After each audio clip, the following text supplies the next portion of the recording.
Hello students, myself Vishit Chetwani. I am a chartered accountant and assistant professor in government college. आज हम करने जा रहे हैं 11वां सैम्पल पेपर। इन दिनों में हम स्कूल लेक्चरर बनने की तैयारी कर रहे हैं। उस सीरीज में हमारे 10 सैम्पल पेपर ऑलरेडी आ चुके हैं और अभी ये हमारा 11वां सैम्पल पेपर है। पीडीएफ के अंदर जो आप 9th क्वेश्चन देखेंगे वो ये है, विच of the following is not a true statement about the coefficient of variation. विचरण गुणांक सीवी के संबंध में निम्न में से कौन सा कथन सही नहीं है। तो अब आपको सबसे पहले याद आना चाहिए कि सीवी क्या होता है। सीवी आपका आता है डिस्पर्जन वाले टॉपिक में, और उसमें ऊपर आता है स्टैंडर्ड डिविएशन अपॉन आता है मीन इनटू आता है 100, तब जाके सीवी निकलता है।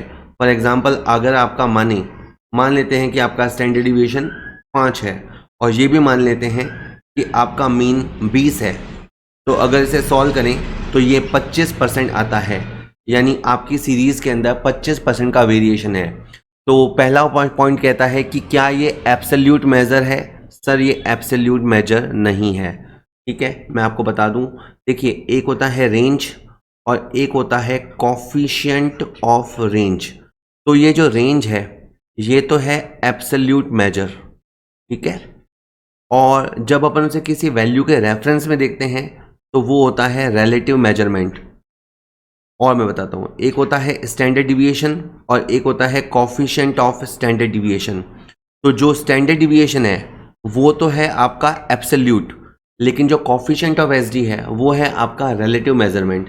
इसी तरह से जो सीवी होता है वो आपका रिलेटिव मेजरमेंट होता है, एब्सोल्यूट मेजरमेंट नहीं होता। बाय द वे और बात करते हैं, it is the percentage form of coefficient of standard deviation. बिल्कुल सही है। अगर अपन इतना फॉर्मूला लिखते हैं तो ये फॉर्मूला है कॉफिशिएंट ऑफ स्टैंडर्ड डिविएशन का, और जब आप इसे 100 से मल्टीप्लाई करते हैं तो वो कॉफिशिएंट ऑफ वेरिएशन का कहलाता है। कहने का मतलब है ये उसका परसेंटेज फॉर्म है, तो ये बात बिल्कुल सही लिखी हुई है। उसके बाद सी में लिखा है, it is use to check the consistency in 2 और मोर सीरीज। ये 2 या 2 से अधिक श्रेणियों में संगतता देखने के लिए यूज़ किया जाता है। बिल्कुल सही बात है। हमारी सीरीज़ कंसिस्टेंट है या नहीं, जैसे मान लीजिए एक एक्स बैट्समैन है और एक वाई बैट्समैन है, दोनों की बैटिंग में कितनी कंसिस्टेंसी है उसको देखना हो तो आपको सीवी देखना पड़ेगा। ठीक है। Higher coefficient of the variation, higher variability. बिल्कुल सही है। जितना ज़्यादा वेरिएशन आता है उतनी ज़्यादा वेरिएबिलिटी मानी जाती है, यानी हाई वेरिएशन का मतलब होता है लो स्टेबिलिटी। अगर मान लीजिए कि एक्स प्लेयर की बैटिंग में 80% का वेरिएशन है और वाई प्लेयर की बैटिंग में 50% का वेरिएशन है, तो इसका मतलब है कि एक्स का जो परफॉर्मेंस है, बैटिंग परफॉर्मेंस, वो काफ़ी तेज़ी से ऊपर नीचे होता है।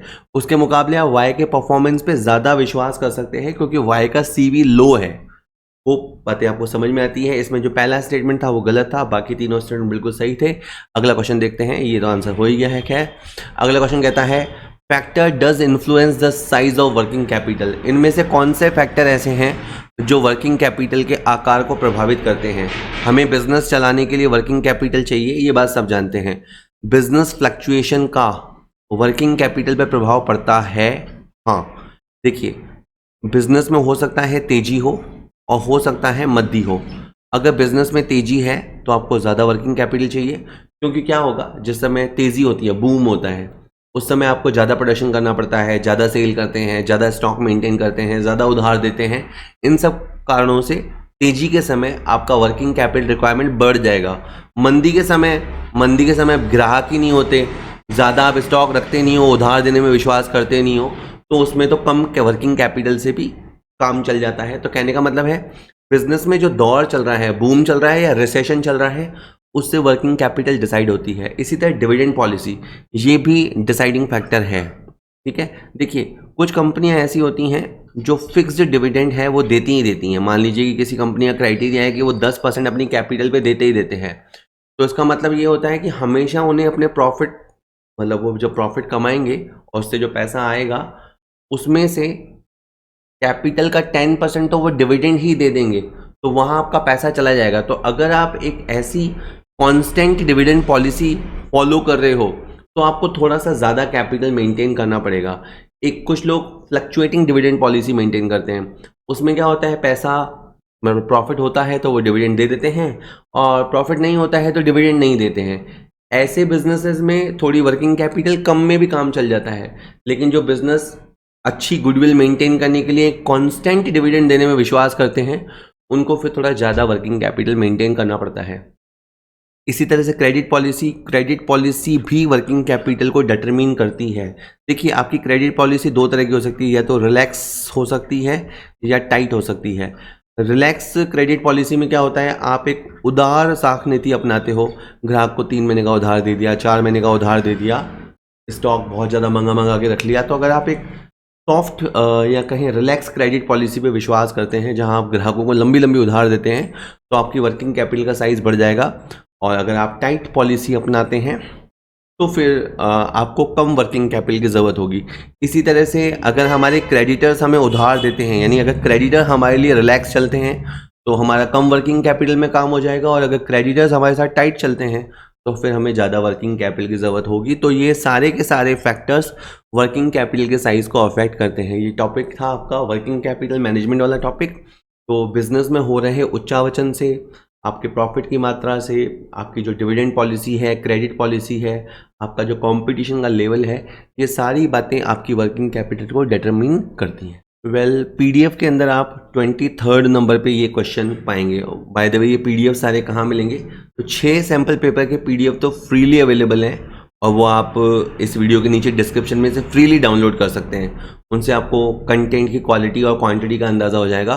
वैसे हमने टोटल 50 सैम्पल पेपर अवेलेबल किए हैं, और वो लेकिन सारे ऐप के अंदर अवेलेबल हैं। जो हमारा कॉमर्स पॉइंट ऐप है उसके अंदर आपको क्वेश्चन मिलेंगे। तो वहाँ पे आप ये 23rd क्वेश्चन पाएंगे। A fixed asset costing 2 lakh rupee and having a return down value of 130,000 is sold for 220,000। The disposal of fixed assets has resulted in. ये क्वेश्चन पिछले स्कूल लेक्चरर एग्जाम में आया था। तो बेसिकली बात क्या है कि आपके पास एक असेट है जो 2 लाख की है, ठीक है, तो ये तो हो गई उसकी कॉस्ट वैल्यू। अच्छा, आज के दिन जो उसकी WDV चल रही थी, रिटर्न डाउन वैल्यू 1,30,000 चल रही थी, यानी डेप्रिसिएशन लगा के हमने उसे बहुत एक अच्छे दाम पे बेचा। हमने उसे 2,20,000 रुपये में बेचा। मैं पूछूं कितना प्रॉफिट हुआ, तो आप सब लोग चिल्ला के कहेंगे 90,000 का प्रॉफिट हुआ। मैं तुमसे पूछूं कि ये रेवेन्यू प्रॉफिट है या कैपिटल प्रॉफिट है, तो अब तुम्हारा सर खुजाना शुरू कर दोगे। चलिए, तो 90,000 के प्रॉफिट में से कौन सा प्रॉफिट रेवेन्यू है, कितना प्रॉफिट कैपिटल है। तो देखिए, जो कॉस्ट वैल्यू और सेल वैल्यू का अंतर होता है, आई रिपीट, जो कॉस्ट वैल्यू और सेल वैल्यू का अंतर होता है, यानी इसके अंदर जो 20,000 का अंतर आ रहा है, हमारी कॉस्ट है 2 लाख की और हमारा सेलिंग वैल्यू है 2,20,000 का, तो ये जो 20,000 का अंतर आ रहा है, दिस इज कैपिटल प्रॉफिट। ये हमारा कैपिटल प्रॉफिट है। और बाकी का जो प्रॉफिट है, यानी इस 90,000 में से अगर आप इन 20 को छोड़ दें और बाकी अगर हम 70,000 की बात करें, तो 70,000 का प्रॉफिट जो है वो रेवेन्यू प्रॉफिट है। तो अब आप ऑप्शन सेलेक्ट कर लीजिए। बहुत सारे ऑप्शन हैं, आप पाएंगे कि सी ऑप्शन काफ़ी ठीक है, जहां 70,000 का आयगत लाभ और 20,000 का पूंजीगत लाभ दे रखा है। तो सी इसका सही आंसर है। पर्पज़ यही, ये कुछ क्वेश्चंस देने का मकसद ये कि आप देखिए कि आपका ये टॉपिक तैयार है क्या, रेवेन्यू प्रॉफिट कैपिटल प्रॉफिट आपका रेडी किया हुआ है क्या, और किया था तो अच्छे से किया था क्या, बस इतना मकसद है। और थोड़ा बहुत तो हेल्प सबको मिल ही रही होगी। When a partnership is dissolved and the following claims need to be met out piecemeal of the cash released, which is the correct sequence in which these claims have to be made। कहता है जब साझेदारी का समापन कर दिया जाता है और वसूल हुए नकद से निम्नलिखित दावों का टुकड़ों में भुगतान किया जाना है, तो दावों को निपटाने का सही अनुक्रम क्या होगा। तो मान लीजिए, ये क्वेश्चन मैं पहले भी पूछ चुका कि मान लीजिए एक पार्टनरशिप फर्म है, डिसॉल्व हो गई, फर्म के पास पैसा आ रहा है टुकड़ों में और फर्म भी उसका ग्रेजुअली डिस्ट्रीब्यूशन करती जा रही है। तो मान लो अगर ये 4 लोग दरवाजे पे खड़े हैं, एक पार्टनर है जिसका लोन बाकी चल रहा है, पार्टनर्स की कैपिटल और उनके चालू खातों में बैलेंस बाकी चल रहा है, डिसॉल्यूशन पे खर्चा हो रहा है, और बाहर वालों का क्लेम है बोथ पेबल एंड एक्रूड। तो आप सबसे पहले किसको निपटाएंगे, ठीक है। तो देखिए, सबसे पहले आपको एक्सपेंसेस ऑफ डिसॉल्यूशन करने होंगे। सबसे पहले इसमें सी को निपटाया जाएगा। देखिए, मान लीजिए कि आपको कोई असेट बेचनी है, तो हो सकता है उसकी रजिस्ट्री वगैरह करानी हो, या ब्रोकर को कमीशन देनी हो, या कोई आपके ऊपर लीगल ड्यूज हो आपको वो देने हो। तो सबसे पहले एक्सपेंसेस ऑन डिसॉल्यूशन दिए जाते हैं। उनको निपटाने के बाद, ये जो जरूरी खर्चा है उसको निपटाने के बाद, आप जो आउटसाइडर्स क्लेम है, जो डी वाला पॉइंट लिखा है, फिर आप आउटसाइडर्स का क्लेम निपटाएंगे। जो आउटस्टैंडिंग चल रहा है वो भी, और जो अक्रू हो चुका था वो भी अब आपको निपटाना पड़ेगा। उसके बाद पार्टनर्स की बारी आएगी, बाहर वालों को निपटाने के बाद घर वालों की बारी आएगी, तो फिर हम पार्टनर्स को देंगे। तो हम पहले पार्टनर का लोन निपटाएंगे। अगर मान लो कि ए बी सी ने कैपिटल लगा रखी है और सी ने उसके अलावा लोन भी दे रखा है, तो पहले हम सी का लोन लौटा देंगे, ठीक है, और उसके बाद एंड में कैपिटल अकाउंट और करंट अकाउंट में जो भी बैलेंस चल रहा है हम उसको देंगे। तो हमारा जो सीक्वेंस बना वो है सी डी ए बी। तो इसमें ए ऑप्शन मुझे दिख रहा है, सी डी ए बी, ये बिल्कुल सही सीक्वेंस है, तो ए इसका आंसर होगा। पांचवा क्वेश्चन वैसे इस पीडीएफ के अंदर 54 पे, which of the following statement is not correct related to arithmetic mean. तो अगेन स्टैटिस्टिक्स से संबंधित क्वेश्चन है कि समांतर माध्य के संदर्भ में निम्नलिखित में से कौन सा कथन सत्य नहीं है। It is the most commonly used average. तो ये बात सही है कि मीन जो होता है, अर्थमेटिक मीन जो जैसे अपन एक्स बार से डिनोट करते हैं, वो मोस्ट पॉपुलर होता है। तो ये बात तो ट्रू है, ये सबसे ज़्यादा यूज़ किया जाने वाला है। It is based on all the observation. बिल्कुल ये बात भी सही है कि समांतर माध्य की कैलकुलेशन में सारे ऑब्जर्वेशन यूज़ होते हैं। फॉर एग्जांपल आपके पास कुछ संख्याएं मैं आपको बताता हूँ। मान लीजिए संख्याएं दे रखी है 8, 4, 12, 25, 35, 45, ऐसी संख्या दे रखी है।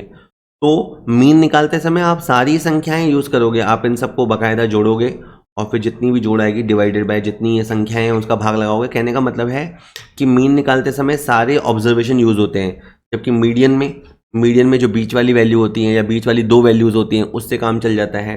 मोड में भी जिसकी फ्रीक्वेंसी ज़्यादा होती है उस सिंगल वैल्यू से काम चल जाता है। तो मीन जो होता है वो सारे ऑब्जर्वेशन पे बेस्ड होता है। उसके अंदर ये सारे अवलोकन, इनको बहुत सारे नाम है, अवलोकन, प्रेक्षण, वेरिएबल, चर, ये सारे काम आते हैं।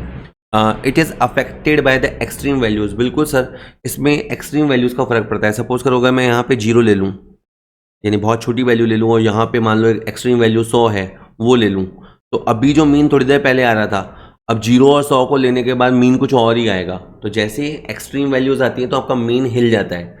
मीडियन नहीं हिलता, मीडियन को प्रभाव नहीं पड़ता ज़्यादा, मोड पे भी प्रभाव नहीं पड़ता। तो एक्सट्रीम वैल्यूज़ जो डिस्टर्ब करती हैं वो अर्थमेटिक मीन को डिस्टर्ब करती हैं, चरम मूल्यों का प्रभाव पड़ता है, ये बात भी ट्रू है। The sum of deviation of item from arithmetic mean is always not equal to 0। ये बात गलत लिखी हुई है। हमें पता है कि जब हम x में से x बार हटाते हैं, यानी पद में से हम जो मीन है उसे हटाते हैं, तो जो गैप आता है वो विचलन कहलाता है ना, उसको डिविएशन बोलते हैं। आप हमेशा याद रखिएगा कि जो सिग्मा डी होता है वो 0 आता है, यानी कभी भी अगर विचलन मतलब डिविएशन मतलब अंतर, जब भी डिविएशन मीन की मदद से लिए जाते हैं तो सारे डिविएशनों का जो सम है, जो सारे डिविएशंस का योग है वो 0 ही आएगा। इसने कहा 0 नहीं आएगा, 0 ही आएगा। ये तो अर्थमेटिक मीन की प्रॉपर्टी है। और तो ये जो इन्होंने लास्ट वाली बात लिखी है ना वो सही नहीं लिखी है, बाकी 3 कथन ट्रू है, ठीक है। नेक्स्ट देखिए, कहता है बिन कार्ड इज अ। अब आपने सुना है बिन कार्ड, हाँ, कौन सा टॉपिक है, बस केवल ये याद कर लो, वीडियो पॉज करके ये सुन याद कर लो, बिन कार्ड कहाँ सुना। ये सुना आपने कॉस्टिंग के अंदर। कॉस्टिंग के अंदर कहाँ? मटेरियल कंट्रोल के अंदर। मटेरियल कंट्रोल में कहाँ? तो मटेरियल कंट्रोल में एक होता है बिन कार्ड और एक होता है स्टोर लेजर। तो बिन कार्ड में क्या होता है, यूँ समझो कि ये एक गोडाउन है, ठीक है, एक गोडाउन है, एक व्यक्ति आएगा, इसके अंदर माल रखेगा और माल रख के इसके बाहर जो एक कार्ड लगा हुआ होगा उसमें प्लस की एंट्री कर देगा। इसी तरह से व्यक्ति है, ये माल मान लीजिए निकालेगा तो कार्ड में ये माइनस की एंट्री कर देगा, लाएगा तो प्लस की एंट्री कर देगा, निकालेगा तो माइनस की एंट्री कर देगा। यानी बिना गोडाउन के अंदर जाए, ठीक है, बिना उस वेयर हाउस के अंदर जाए आपको पता लग जाएगा कि उसके अंदर कितना माल है। तो क्वांटिटी के बारे में अगर आपको पता करना हो तो आप एक बिन कार्ड मेंटेन कर सकते हैं। ये समझिए वो जो गोडाउन है उसके गेट पे ही ये कार्ड लगा हुआ होता है, आप उसके अंदर प्लस माइनस एंट्री कर दो।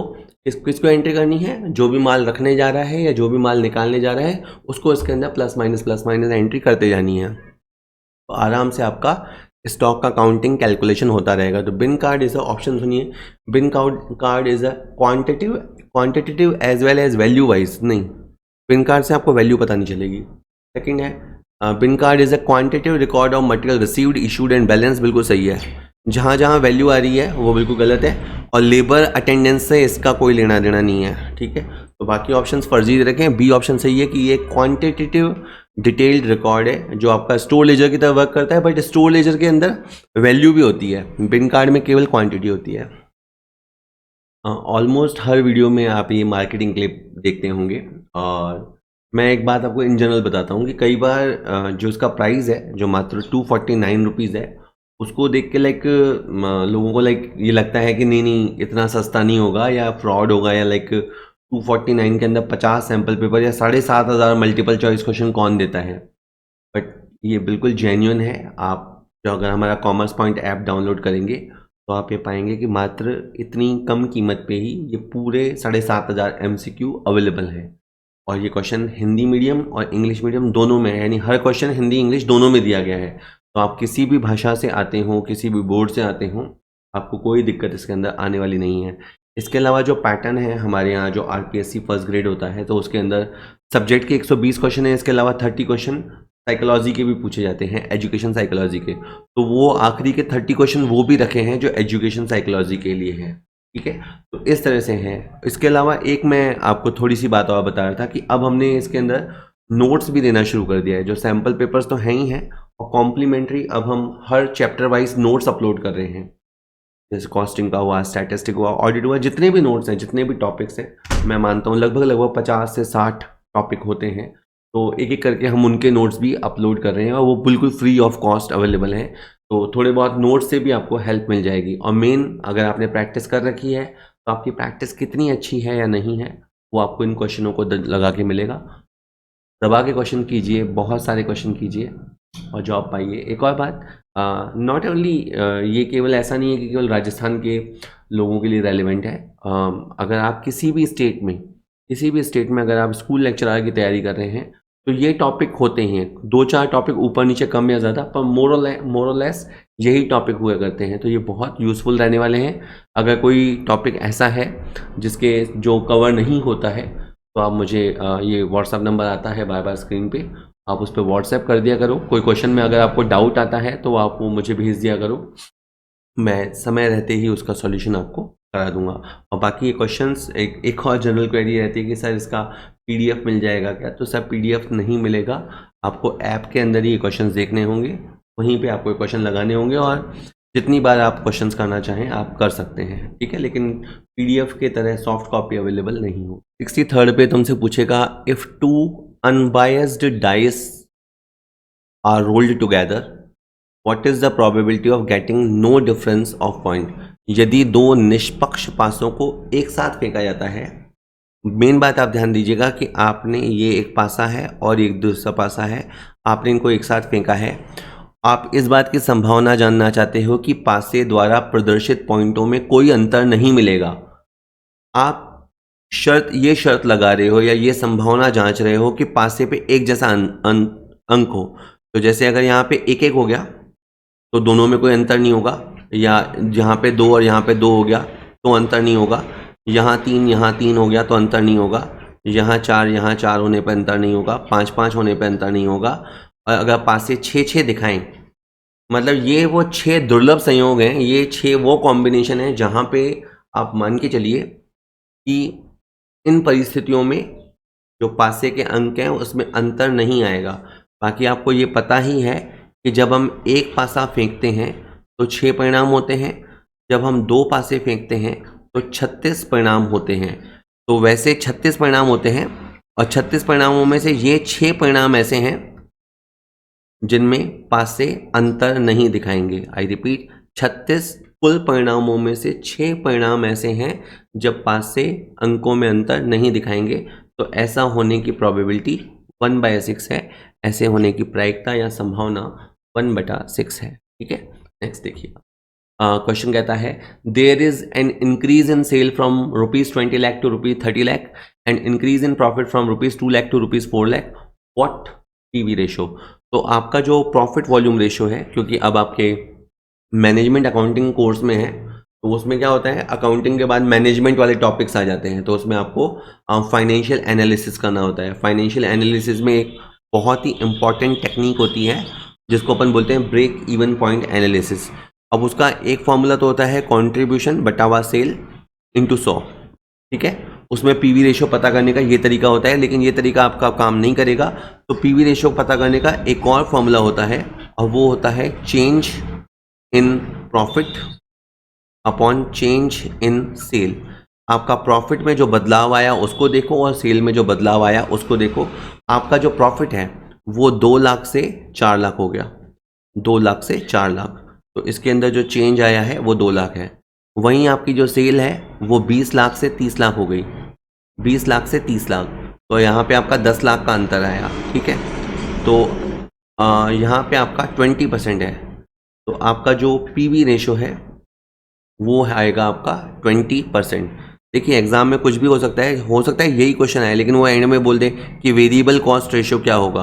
तो अगर आपका पीवी रेशो 20% है तो आपका variable cost ratio 80% of sales होगा, ठीक है। बट बाय द वे अभी के लिए हमारा 20% आंसर है, बट एक क्वेश्चन से बहुत सारे क्वेश्चन बन सकते हैं, be ready for that also. चलिए जी, बस लास्ट 2 क्वेश्चन रह गए। 83rd कहता है if the price of all commodities in a place have increase 1.25 times in comparison to the base period, the index number of price of that place is now. यदि एक स्थान पे सभी वस्तुओं का मूल्य आधार वर्ष की तुलना में 1.25 गुना बढ़ जाता है, तो अब उस स्थान का मूल्य वस्तुओं का सूचकांक क्या है। ओके, थोड़ा सा ध्यान से दीजिए, मतलब कॉन्सेप्चुअल क्वेश्चन है। देखिए मान लीजिए कि कोई वस्तु पहले यहाँ पे 1 रुपए की होती थी और अब वो 1.25 गुना बढ़ गई है, तो अब वो बढ़ के 2.25 रुपए की हो गई है। तो ऐसे में अगर आप इंडेक्स नंबर निकालोगे ना तो आपका इंडेक्स नंबर आएगा 225%, ठीक है। पहले मैं आपको इन जनरल कुछ बातें बताता हूँ। सपोज करो किसी क्वेश्चन का इंडेक्स नंबर 140% आ रहा है, तो इसका मतलब आप समझ जाना कि वस्तु 40% महंगी हो गई है, ठीक है, वस्तु 40% महंगी हो गई है। और ज़रा सुनिएगा, अगर किसी स्थान का इंडेक्स 200% आ रहा है तो इसका मतलब होता है कि वस्तु 100% महंगी हो गई है। उसी क्रम में मैं एक और बोलता हूँ कि अगर किसी स्थान का इंडेक्स 225% आ रहा है, इसका मतलब है वो वस्तु 125% महंगी हो गई है या 1.25 गुना बढ़ गई है, ठीक है, 1.25 गुना। जब अपन यूँ चलते हैं 1 गुना, 2 गुना, 3 गुना, इसे इंडेक्स की भाषा में कहेंगे 100, 200, 300, ठीक है। तो अगर कोई चीज़ 1 से लेके 1.25 इंक्रीज होते हुए 2.25 पे पहुंच गई है, तो आप मान के चलिए कि उस स्थान पे आपका इंडेक्स नंबर 250 आएगा, ठीक है। चलिए आज का लास्ट क्वेश्चन देखते हैं। Match the following. एक तरफ लिखा है अग्रीमेंट, सामने ऑप्शंस है अग्रीमेंट, कॉन्ट्रैक्ट होता है, वॉइड एब इनिशियो होता है, ऑफर प्लस एक्सेप्टेंस होता है, वॉइड अग्रीमेंट होता है। तो हम ये जानते हैं कि जो अग्रीमेंट होता है वो होता है ऑफर प्लस एक्सेप्टेंस। ठहराव का जन्म कैसे होता है? प्रस्ताव व स्वीकृति से ठहराव का जन्म होता है। तो हमारा जो पहला है वो जाके सी से मैच होगा। इसके बाद है अग्रीमेंट एनफोर्सिएबल बाय लॉ। ऐसे ठहराव जो कानून द्वारा प्रवर्तनीय है वो तो कॉन्ट्रैक्ट होते हैं। Agreement which are enforceable by law is a contract. तो आपका जो 2 है वो जाके ए से मैच होगा, ठीक है। ऐसे ठहराव जो कानून से प्रवर्तनीय हैं वो अनुबंध कहलाते हैं। वैसे इतने में मैच होना चाहिए, भले अपन कर सकते हैं आगे क्वेश्चन, बट इतने में ही काम हो जाएगा। पहले का सी, देखो पहले का सी यहाँ आ रहा है और पहले का सी यहाँ आ रहा है, ठीक है। एक तो ए ऑप्शन जिंदा है, एक सी ऑप्शन जिंदा है, और दूसरा में ए आ रहा है, तो वो यहाँ पे भी है, यहाँ पे भी है, तो अभी और पढ़ना पड़ेगा। Agreement not enforceable by law. ऐसे ठहराव जो कानूनन लागू नहीं होते तो फिर वो वॉइड अग्रीमेंट होते हैं। तो आपका ये जाके डी से मिलेगा, यानी जो आपका थर्ड है वो आपका डी से जाके मैच होगा। तो थर्ड आपका डी से मैच हो गया, तो अब आपका फाइनल ये आंसर रहने वाला है, ए वाला इसका आंसर रहेगा। और बाय द वे एक और है इलीगल कॉन्ट्रैक्ट। जो आपके अवैध ठहराव होते हैं या अवैध अनुबंध होते हैं वो तो शुरू से व्यर्थ होते हैं, है ना। जो इलीगल अग्रीमेंट होते हैं वो तो उनको करने का कोई मतलब ही नहीं है, कानून आपकी कोई सहायता नहीं करता, तो वो ठहराव तो पूरे ही प्रारंभ से ही व्यर्थ होते हैं। तो चौथा आपका बी से जाके मिल जाएगा, तो इसका आंसर सिंपली ए रहेगा। ओके, तो ये वीडियो इसी के साथ ख़त्म होता है। होप वीडियो हमेशा की तरह यूज़फुल आपको लगा होगा। वीडियो यूज़फुल लगता है वीडियो को लाइक कीजिए, अपने दोस्तों के साथ शेयर कीजिए, बढ़िया से बढ़िया तैयारी कीजिए, अच्छे से स्कूल लेक्चरर बनिए, और भविष्य में मैं आपको कॉलेज लेक्चरर बनाने में भी मदद करूँगा। Thank you.